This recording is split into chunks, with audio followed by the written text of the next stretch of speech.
नमस्कार, स्वागत है आपका। मेरा नाम है विपिन विभाग। कांवड़ मेला यात्रा धर्म, आस्था, श्रद्धा, विश्वास, भक्ति संग आध्यात्मिक शक्ति के मिलन का पर्व है।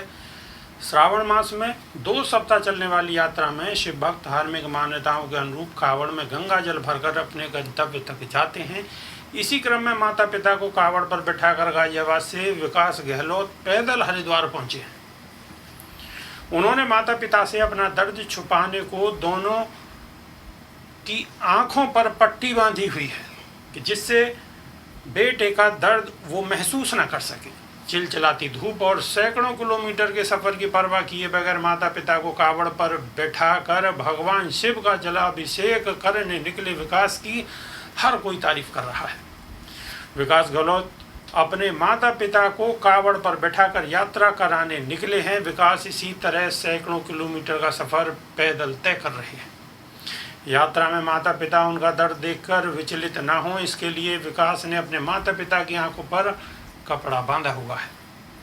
विकास गहलोत का कहना है कि उनके माता पिता की कांवड़ यात्रा करने की इच्छा थी, लेकिन उनकी उम्र उन्हें ऐसा करने से रोक रही थी। इसलिए विकास के मन में काफ़ी पहले से अपने माता पिता को कांवड़ यात्रा कराने की इच्छा जागृत हुई।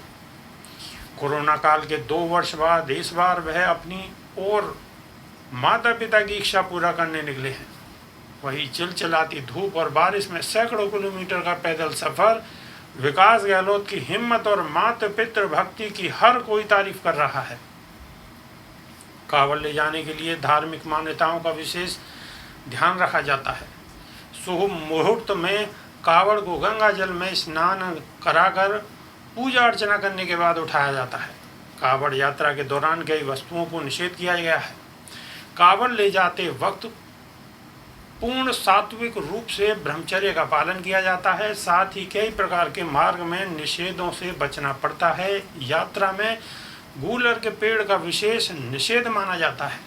इसी प्रकार बिना किसी को पैसे दिए यात्रा में कोई सामान नहीं लिया जाता। भोजन आदि का पैसा देना चाहिए। कांवड़ मार्ग में शौच आदि से निवृत्त होने के बाद पूर्ण शुद्धि करने पर ही कांवड़ को पुनः उठाना पड़ता है। कांवड़ को एक बार कंधे पर रखने के बाद जमीन पर नहीं रखना होता। विश्राम के दौरान या लव शंका शौच आदि कर्मों के साथ ही भोजन नाश्ता आदि करने पर कांवड़ को स्टैंड पर रखना होता है।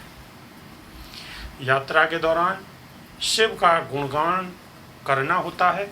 अपशब्द या गलत आचरण से बचना होता है। मांस, मदिरा व मद पदार्थों का पूरी तरह निषेध होता है। अभी के लिए सिर्फ इतना है। नमस्कार।